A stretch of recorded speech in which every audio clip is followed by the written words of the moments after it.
Hello and welcome to Life with Francie podcast, a place where you will find all kinds of conversations like mental health, self-care, self-love, trauma, hobbies, and more. With this podcast, I want to create a community where we support one another to get to the next level in business and personal life. Hope you enjoy this episode. Now, let's get this show started. On this episode, I have the pleasure to talk to A. Garcia, a transforming past trauma from domestic violence into traumatic growth. So, I want to know more about that. So, let's welcome A. Garcia and what is life with you? That's a hot question right there. What's life with me? Oh my gosh, there's never a dull moment, that's for sure. I can see that. Well, I will definitely say that I get a lot of feedback from those that have known me for some time, and even long-term or short-term, it's, if you're looking for the silver lining in any type of crisis or situation, then I'll definitely be the one to help you pick that out. Okay. And what's the A stands for? Oh, exactly that. Hey.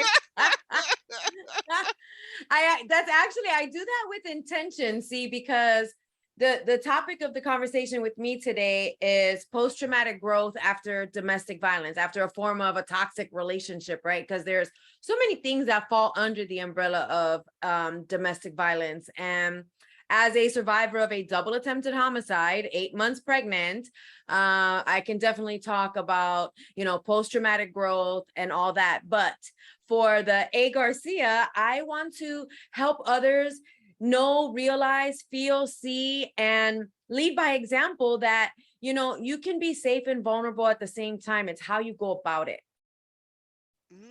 I like that. Tell me more. Ooh, all right. So if we're going to break it down and keep it real, let's do this. So, for us to be whole, a whole rounded, well-rounded individual, there's 4 parts of us that need to be kept, I would say, aligned and healthy. And that's our mental state, our emotional state, our spiritual state, and our physical state, right? Those 4 things. And so if there's a gap in there somewhere, then that's where, there's work to do, because you can't deem yourself whole and complete until all of those areas are fulfilled. Okay. And it's not an easy task. Right. That's not an easy task. And I mentioned those 4 areas because that's where we have our fear. That's where we hold our doubts. That's where we hold our insecurities. That's where, that's where we are very protective, because all of that is very dear and near to our core and our center, where we hold our belief system and our integrity. What you believe is how you walk, how you respond, what you think somebody is saying to you, because it's a perception based on your belief system, right? Yeah. So being vulnerable and safe at the same time can take place in any of those 4 areas and many more. Like I said, mental, emotional, spiritual, physical, down to the financial.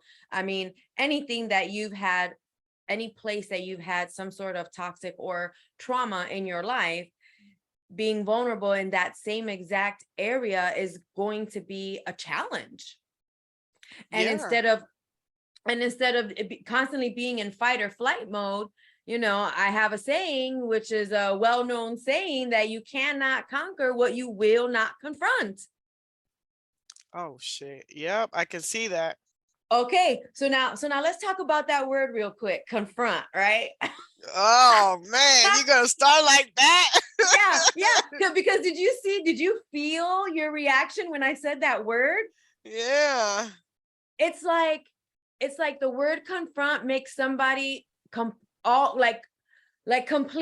on the offensive, like right away. It's almost like a natural instinct to become offensive or defensive. Either way, you're deflecting. You don't want anything to do with it most of the time, because you see that word as a negative, like combative almost.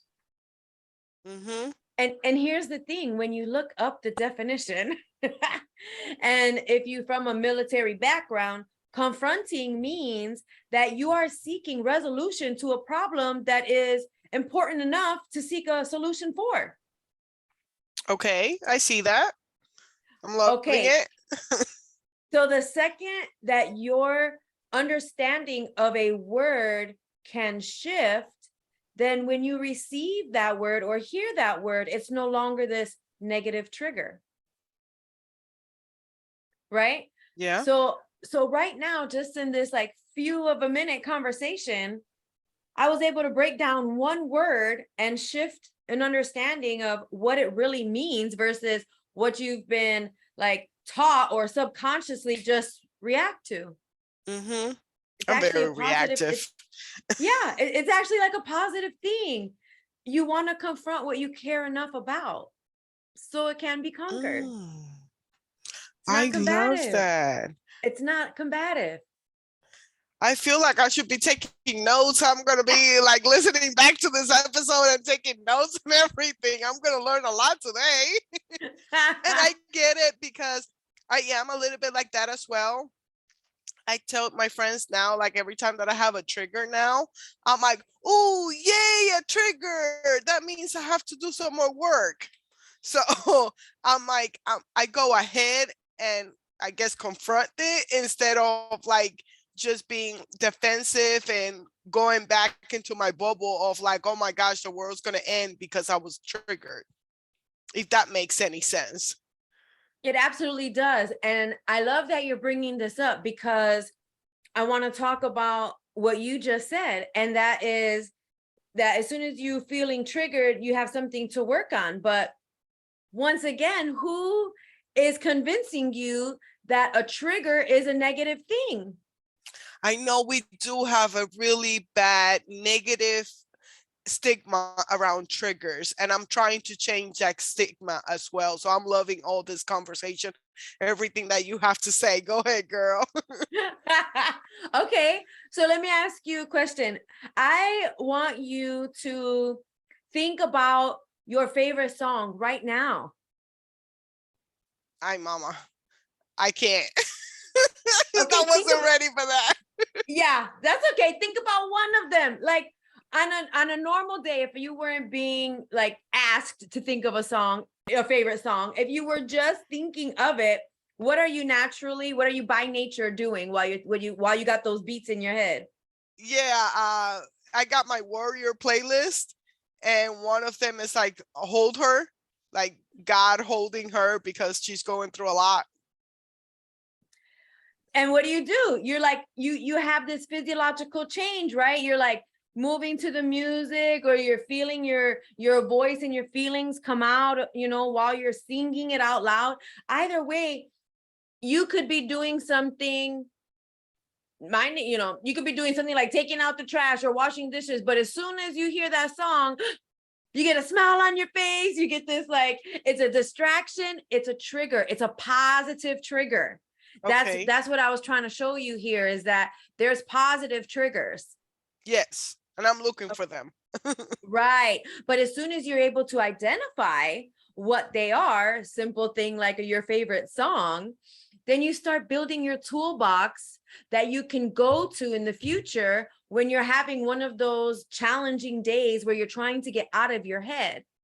Oh Right. yes, I have a survival kit.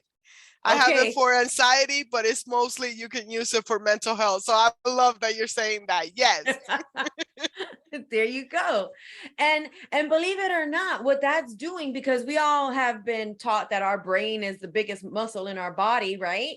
So when your brain is consistent is the word, when you're consistently in this negative space or doubtful space, or space of unclarity, you're training your brain without even knowing it, because it's like repetition, right? Repetitive. How many reps of the same exercise are you giving your brain in a day when it's on that negative side?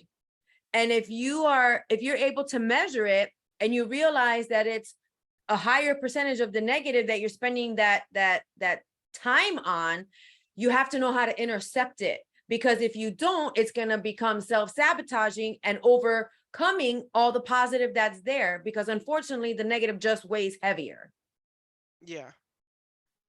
You know what I'm saying? So that toolbox that you're talking about, that you have, many other people listening to this should also consider what they need to put in their toolbox as well, because sometimes it's hard to confront and conquer real time versus having the ability or the knowledge saying like, you know what, okay, I have a list that I can just go to real quick to check myself and say like, this is how I snap out of it, or this is what I do to like, get myself out of it. If it's the transition, meditation, prayer, a song, whatever is in your toolbox, it's breaking those repetitions of that negative exercise you're giving your brain. Okay. Yeah, I can see that because mine is like breathing, walking, dance, call friends for prayers, listening to my Christian music. So like I go through the whole step by step till I get myself back into normal. That's right. And for those that train dogs, like I literally read this in a dog training book a while ago, and it makes so much sense to me today. And it's called windmilling. If they're not paying attention to what you're training them at that time, and they're like easily distracted by a flying bird or something like that, it's a windmill. All you do is turn them around in one circle. It's just shifting their eyesight quickly and having them refocus. So it's like, as humans, we're doing that's pretty much the same thing. We're just shifting that negative outlook into that positive outlook so that we can refocus on what we intentionally want. And that's the challenge, is that we know what we want and we do things intentionally to get there. Unfortunately, we cannot control every single thought that enters our brain, right? And a lot of times it's based on how we're feeling. So that mind-body connection that people are finally talking about now, Yeah. Again, I'm not sure if everybody is familiar with placebo, but placebo is a fake drug, right? It's just an empty pill. But if you're going to the doctor and they're giving you this fake pill, but you believe this pill is remedying one of your issues, because you believe that, it's going to fix it, even though it was just a water pill or a pill full of air. It's you believed it, and therefore your body was responding. And this is scientifically backed information. Like you can look this up. It's been around for a long time. Placebo's been around forever. This is we won't go down that road. But anyways, yeah, no, I have heard the placebo effect. Yeah. It's you believe something so much so that your body is responding to it. And I can give, plenty of examples when we are in real-time crisis. For example, if you know that you're being evacuated for a fire and you only have, 15 minutes to get out of your house, you are thinking about the most important things and you are grabbing them and you are going. You're making a quick assessment and grabbing what is most important to you at that time, and you're out. Right? That's one thing. That's just quick thinking, right? Quick way to assess what's most important, grab and go. Now, how about women that you hear lifting cars off of children because they had so much adrenaline and they were so like freaked out that they just knew that they needed to get this car off this child, and they literally lifted the car off the child by themselves. Mm-hmm. So again, what do you think? That was just like a normal average woman. What do you think happened to her that she was able to do that? It's a belief system. You see it, you feel it, it has to happen, and it just does. It's like a superhuman power. And I have testimony to that, like personal testimony to that. Like I said, I'm a survivor of a double attempted homicide. When the father of my unborn child was sitting on my 8-month belly with one hand around my neck and the other hand closed fist punching me over and over, I was squirming. I believe I was fighting for my life. But as soon as I heard my daughter's voice, mom, that scared voice that I never heard in my life, that voice triggered in my brain so quickly, and that's my daughter, and my feet slam on the ground and my hips go thrusting towards the ceiling, and my neck is used as the kickstand to get him to roll off of me, over me. And I pop up on my feet. I have no idea how. I run around the couch. By the time she was taking that last step off that last stair, grabbed her little hand and we darted out the door. Now we're talking about, I'm 8 months pregnant. I'm probably 165 pounds. I'm talking about, here's this big muscular 180 pound, 210 pound guy on top of me. You know, how in the world did I do that in like 3 seconds? I have no idea. I couldn't replay that if I tried. There's no way. But that is this like instinctive, adrenaline driven crisis mode, fighting for your life, desperation, like it's powers we hold within that we do not know we have until it's time to execute. Yeah. We don't know how strong we are till we need to be that strong. Yeah. So for post-traumatic growth, we'll talk about that. Yeah. What I just provided was a scenario that is devastating and completely changed my entire life. That moment in my life, I was also 1,000 miles away from home, so there was no going back. I was literally stuck. I was high risk, and I was not gonna go back. I was not gonna go back anywhere. So I had to figure it out. And standing in line and, you know, hoping that there's a shelter or hoping that there's emergency food or financial assistance or anything like that. Good luck. There's a long line. There's a full application, and hopefully your phone will still be on when they get to your number and see if you're available for the interview to see if you qualify. Like, there is no such thing as like immediate or real-time resources for real-time victims. It's 11:30 at night. I'm there with my daughter and I need immediate help. I'm not getting it. You know, so your car or a friend or a family member or something like that, that's the only thing that's pretty much immediate. So neither here nor there. I will fast forward because that incident was about 20 years ago. And as you can imagine, you know, that changed my life forever. The mother that I had to also become a totally different mother. I decided to be a single parent. I decided to be the only parent. I was all about protecting and providing, and that was it. I was basically on mission mode 24/7. What are the needs? And if the needs are met, there should be no complaints, and every second is accounted for because I have this child and my job and my school, and you know, we all have our things. And it was the tightest ran ship ever. And what I learned while my daughter was exiting the home was that as much as I was provider, protector, helicopter mother, yada yada, I was not emotionally available. Okay. Yeah. And my trauma-driven response behind that was extreme independence because I couldn't trust anybody. And I chose not to trust anybody because look at what trusting somebody had did to me. Yeah. You know, it flipped my whole life upside down, backwards, inside out. I had to become a different person, and I had a whole new understanding of life and survival. And so back to post-traumatic growth, it's a real thing. People are so very familiar with PTSD and not familiar with PTG. It was actually discovered by two psychologists in the early 1990s, Dr. Tedeschi and Dr. Calhoun. And in layman terms, my personal terms, it's basically when you go through something so psychologically devastating that within a period of time, you actually realize that you became a stronger, wiser individual from that experience, and what you're doing to heal from that, you know, inwardly and outwardly. And then also, you know, what you're doing with that. If you're helping others, if you're sharing your story, if you're providing your lessons learned, if you're giving coping skills, you know, trauma happens to all of us in all different forms.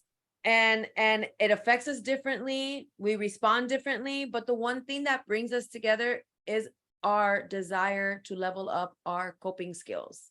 Yeah. I'm like, I'm here. I'm trying to hold it not to cry because I can relate a lot. I haven't shared much about my story, but mine was with my biological father.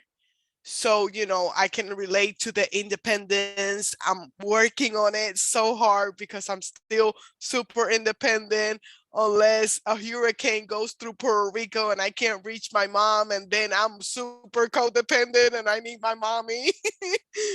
But all the coping mechanism that I used to get to be here, because mine was 10 years, 12 years ago, and I'm still in survival mode, but I'm trying to get off of it.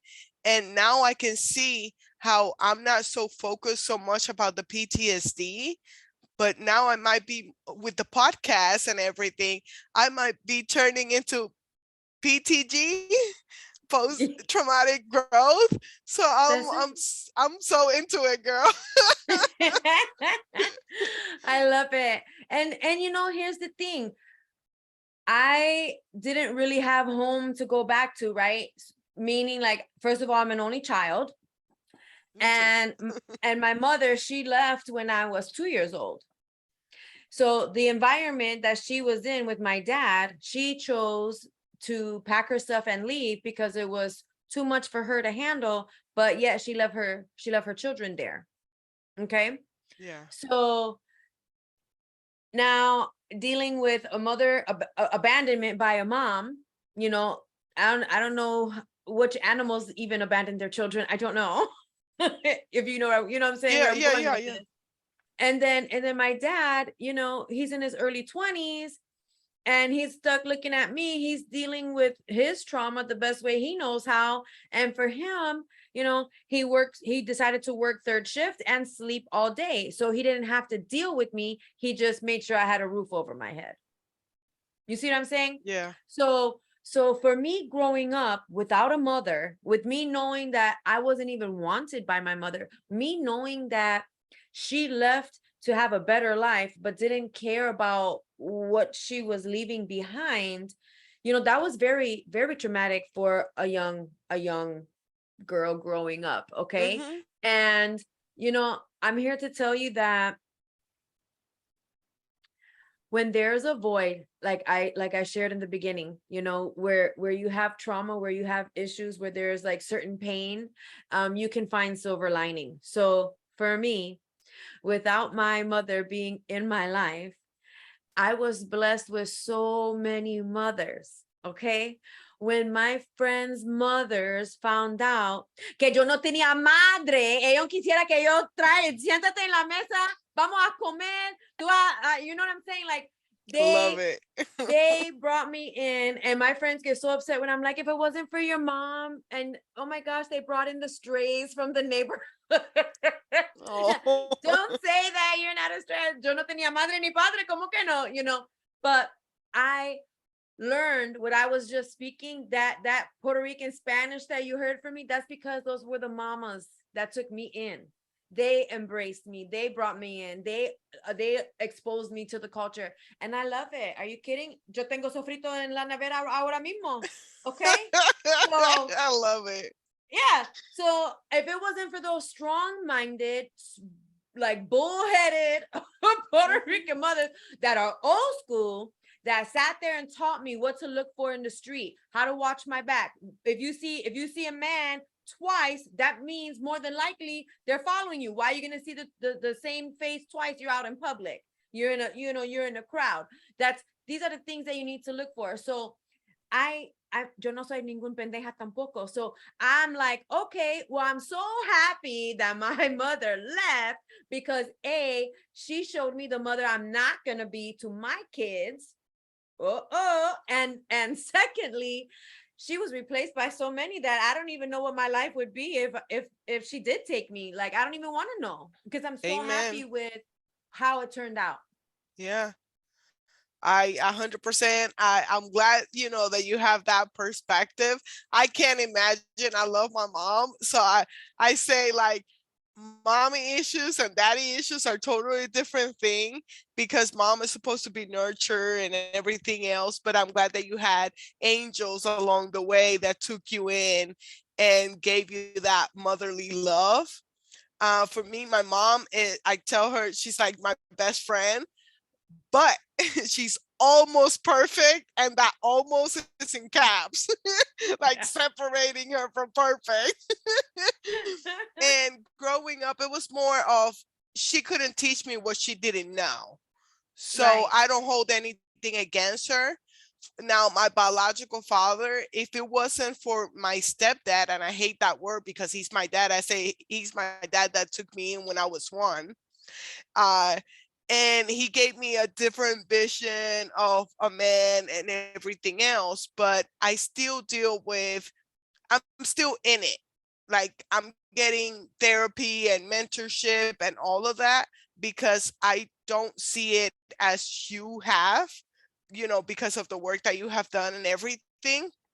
I'm still grateful though that he wasn't in my life, because oh my gosh, with the attitude that I have and all this ego and shit, oh my gosh, if I would have been raised with my biological father, I would have been a monster.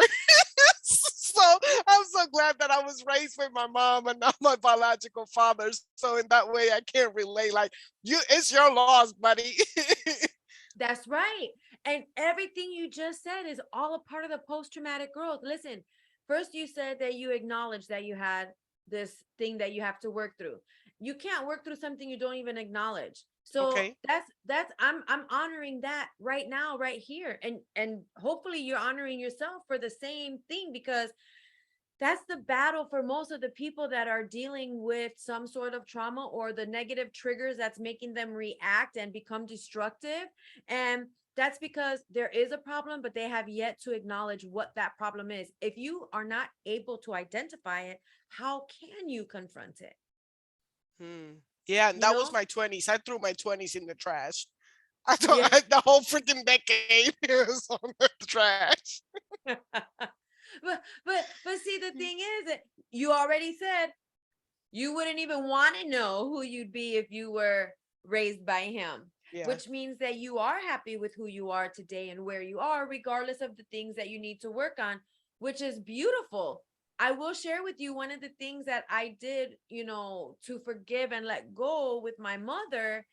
And, that is understanding and accepting that her weaknesses and her internal issues were deeper than anything I could understand. If you could leave your own child, then you know what? That was the best thing for me. And if I had to convince myself that she did the best thing for her, then you know what? I'm still appreciative. If you were being selfish because you felt that you had to be, okay, that was though you have to live with that. Those were your decisions. Those were your thought out or not thought out, Hmm. whatever. I mean, we still do not have a relationship to this day. She doesn't know if I'm even dead or alive. So, and I'm being serious, she does not. And so for me, she stayed true to her colors my whole life. Yeah. And to me, I can respect that more Yeah. than the wishy-washiness. Don't be wishy-washy, because if you look at what that does to children between the parents and all that kind of stuff, like a mom or a dad half in half out, forehead stuck to the window waiting for headlights to see if they're coming to pick you up. And like I didn't go through all that. I didn't go through all that. She stayed true to her colors. She stayed checked out completely. And you know what? Okay, i I i think I love can respect that that. more. So, did you say like you was raised in Puerto Rico? You're Puerto Rican? I'm actually Italian, and Okay. I'm not. I've been to Puerto Rico. I was not raised in Puerto Rico, but I grew up in the neighborhood. Okay, I where we love can it. play the music loud and dance salsa en la calle toda noche sin problema. I love all of it, girl. I love your energy and everything. And I was like, one of these days I need to do a podcast in Spanglish, porque yo habla con tantos disparates, but you can understand me. I love it. And I have a podcast in Spanish and English because that Spanglish for me, it drives me crazy. Personally, not saying anything about you, but just personally, because like, I don't know, I think it's just the way that I was raised. So I just look at it as like if somebody doesn't understand or whatever, but it's my issue or whatever. I'm loving all the energy, especially if you say you're Italian, but you know so much Spanish. I love that. So yeah, well, more about, oh my gosh. So you survive your darkest days. How do you get to be the woman that you are today? Yeah, so that requires a lot of work. It requires a lot of work. Like I said, I had extreme independence, and it was so bad that it became self-sabotaging. I didn't want Mm-hmm. anybody. I didn't need anybody. I had it all taken care of. And little did I know that, that weight on your shoulders of how much you have to carry when you choose to do everything by yourself. You're one person. And it is so draining. And when I say self-sabotaging, it's like some people do have good hearts and do want to help authentically. And it goes back to that trust issue. That trust issue really isn't about trusting the other person. That trust is about trusting your personal judgment. Yeah, I learned about that just a year or two ago with the self-love journey because I'm 34, but I've been loving myself for like a year or two. I don't think I have gotten to 2 years yet. Wow, congratulations to be on your Thank you. journey. And I have learned that it's more about trusting yourself than trusting the people around you. And as a person that has gone through hell and back, if you feel any energy, I'm an empath as well. So if I feel any type of energy that is a no-no, it's like, have a good day. And there you go. See, you're hitting something on the head that as adults, we doubt and question our instincts, where as children, we just flow with them. Like we feel something, we're like, no, that's danger. We're not going. Or, yeah, but I can jump off that cliff. Let's do it. Whether it's, brave stuff or real, just instinctive intuition. And as adults, for some reason, will ignore it or doubt it or put it on the back burner. I don't get it. But it is something that we need to tap back into because we have them for a reason. And like you said, if you're picking up the energy of somebody and you're like, you know what? I don't think so. That does not mean well, let me go try anyways. you know? Oh man, that's only with boyfriends. There's a meme that says, I thought the red flags were a festival. Oh my Sorry, gosh. couldn't help myself. Couldn't help myself. I'm like, I thought the red flags were oh a festival. That's man, a good one.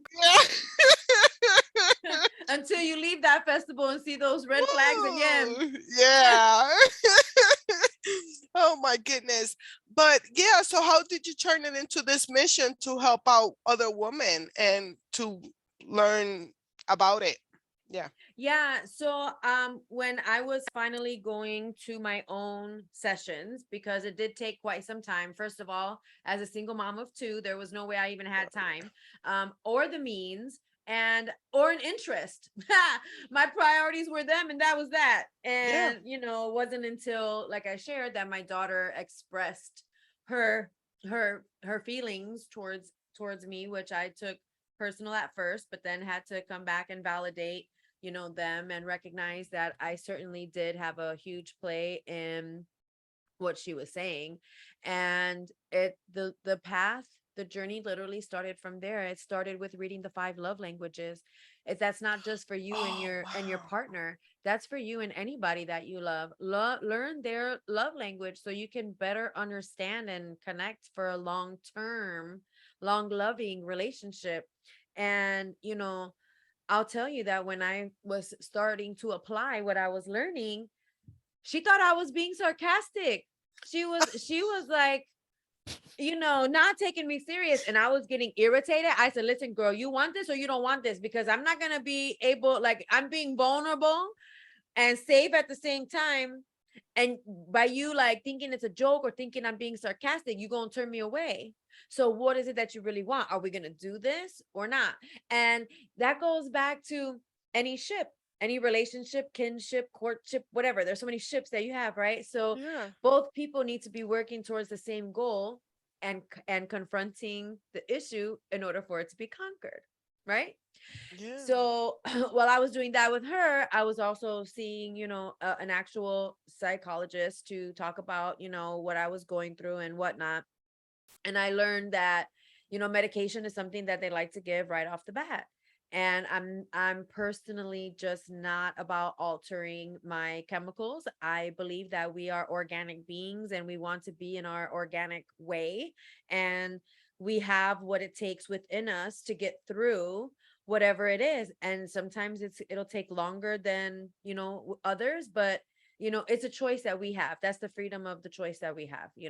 And so for me, I chose that I did not want to take Yeah. the No, drugs. a I 100%. wanted I to agree with you on that one. I just did a mental health evaluation and they sent me to the doctor to get some meds.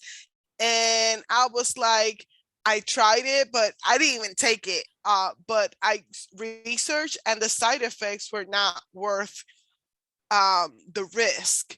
So, but I do want to clarify that I am in intense therapy, like I'm going 3-4 times a month, and I have a mentorship. So like I'm doing the work, and I have seen people in my family that have chosen the meds, and thanks to the meds, we have them here with us today. So, but for me personally, yes, it was not a choice that I wanted to take, but I am doing the work, like a lot of therapy and a lot of yeah. mentorship. And every time that I see a trigger, I got my mentor on speed dial, like, girl, here we are again. Another thing that we have to work on. But that's beautiful that you're able to identify it. That means that it's working because you're going through it. You you you'll know if it's not working because you just be like, yeah, it's the same thing. It's the same thing. And that's how I felt when I was going to the professional doctor. I'm like, okay, I'm going for an hour to do what? Talk and then say, okay, see you next week. Yeah. So there's a huge difference. And it goes back to what you're saying, mental health. See, before, and I'm saying before because there was no such thing as mental health 20 years ago. We were not Well, I talking got about it. that from my mama. She got triggered with my mental health evaluation. I was like, sweetie, I am not talking about you.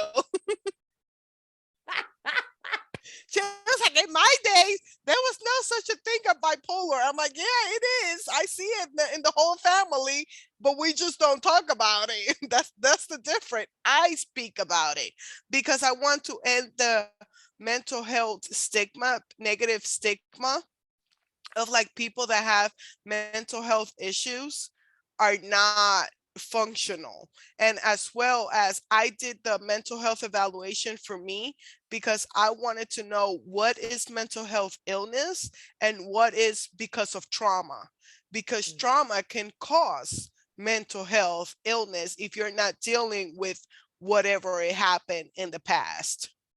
That's right. It can break down your immune system completely.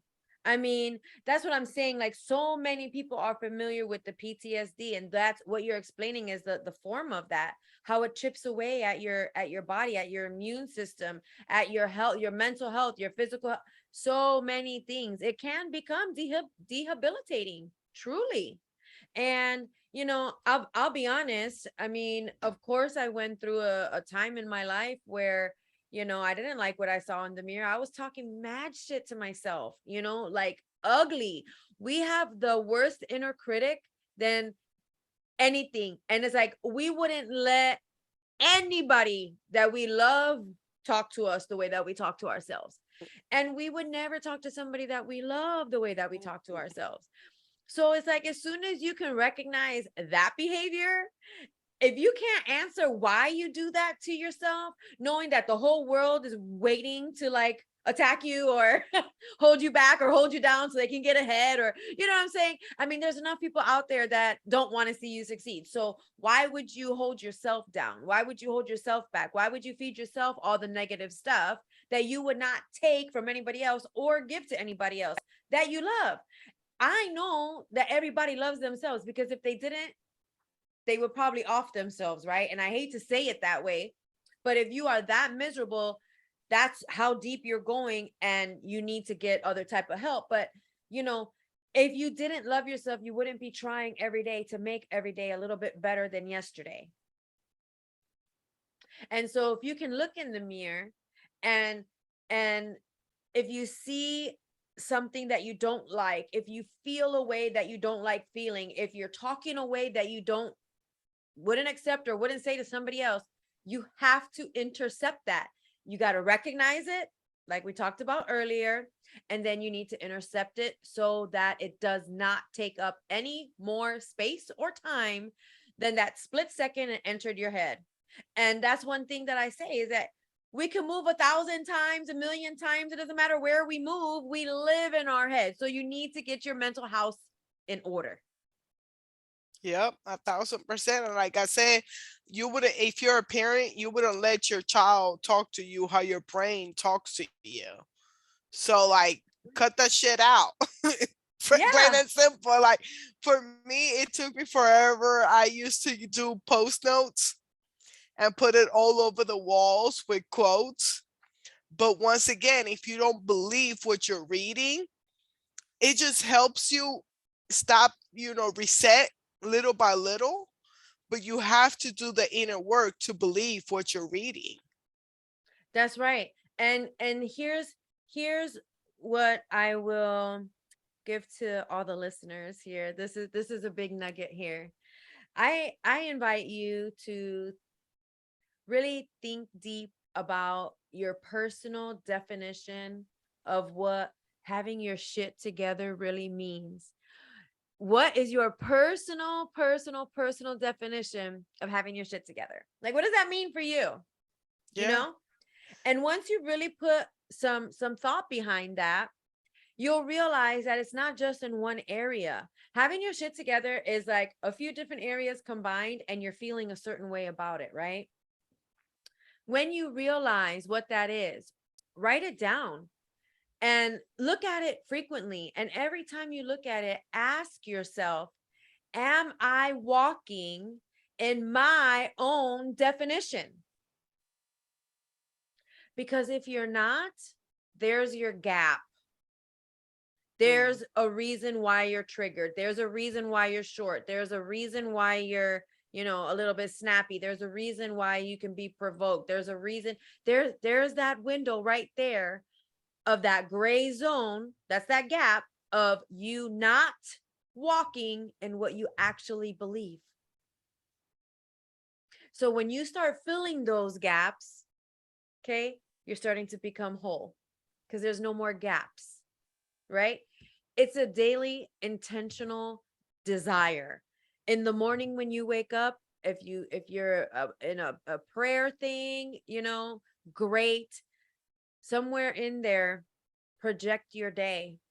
Look at your day. What do you want your day to look like? What are the things that are most important? Prioritize them. Do one thing special for one person you love every day to keep your gratitude up. And this helps you stay intentional in your walk. Because remember, your walk is what you're thinking. So if you're thinking on your intentions, then you're walking towards them as well. Your energy flows where your mind goes. Mm-hmm. So, it starts with self. You got to trust yourself again first, and then you got to start that self talk, that positive affirmation, replacing the negative. It takes 6 to 12 months to break a bad habit. It takes 21 to 28 days to start a new one. So for me, instead of Wow. focusing on the bad and trying to fix the bad, I focus on the good, and we go towards the good and we practice the good so that ultimately it just replaces the bad automatically, naturally by itself. Wow. Yeah. Girl, I am so appreciative of you coming onto my show. I can talk to you forever and a day. Is there anything else that you would like to plug in to my listeners where they can find you and or anything that you want? Yeah. Oh, thank you so much. So everybody goes through, I don't want to say everybody, excuse me. 1 out of 3 women experience or have been exposed to domestic violence. 1 out of 7 men. Those are the current statistics. I think that we need some new ones since COVID-19. Domestic violence has gone up extremely. And with my post-traumatic growth and my personal healing and my personal journey, what I'm doing to give back is I started a nonprofit, and my nonprofit is called Confronting Domestic Violence. I love it. And what our mission is to help relocate parents with children to safety, so they don't have to leave all their belongings behind. So it's a relocation service. I am brand new to the 501c3 world, so I am looking for volunteers. I'm looking for moving companies that want to align with my mission and our vision. And this is where I get so hot and on my rant, because the vision is to implement domestic violence policies, programs, procedures, and resources within corporate America. What are the companies doing for their employers as it relates to domestic violence? You have, or most of them have, assistance for alcoholics, gamblers, porn addicts, and other things of the like. No discrimination. We all need help in some area, but not to have anything for victims of domestic violence just seems a little off to me. And OSHA already mandates a workplace violence policy. In doing my research, workplace violence, over 60% of workplace violence is domestic violence spillover. And workplace homicide, over 80% of workplace homicide is domestic violence spillover. So why there is nothing for employees to be able to have a safe place where they clock in 8 hours a day, 40 hours a week, and ask for help and not have it, I don't understand. And so I'm really pushing to mandate domestic violence to be incorporated into already mandatory policies at the workplace, so that there can be more resources available for people who are trying to get away for their own safety and sanity. So that is super exciting. Thank you for letting me share that. You can find my website at confrontingdv.org. And also my for-profit, I have a coaching gig, and I'm a certified high performance coach through Brendan Burchard. I've Oh, gone wow. through, Awesome. I love yep. him. Oh my gosh, girl, me too. And you know that his stuff is scientifically backed Yeah, forever. yeah. So I use his teaching as my foundation. And then I add my, 35 years of boots on the ground wisdom from going through the trenches. And I just add that onto that foundation. So that tells you right there that the post-traumatic growth that you will get from my 6-month program is lifelong. It's a life-changing program. Wow. Yeah, I love it. Thank you so much. Oh my gosh, for your Thank you for having wisdom, me. for your story, sharing your story. I mean, we had to reschedule for health issues, and I'm glad that you're okay and you're here and we did it. Anything that you are grateful for this year? Hopefully this interview will be done this year, if not for Aw. 2022. Well, when people ask me how I'm doing these days, I say every day above ground is a good day. I love that. I'm gonna steal that one. Yeah, every day above ground is a good day, and be your incredible self. Oh, that's where you can find me for my coaching. Be your incredible self, all spelled correctly.com, and Facebook, Instagram, whatever. Be your incredible self. Yeah, You want it. I will have all the link at the description of the episode for my listeners to go and find you.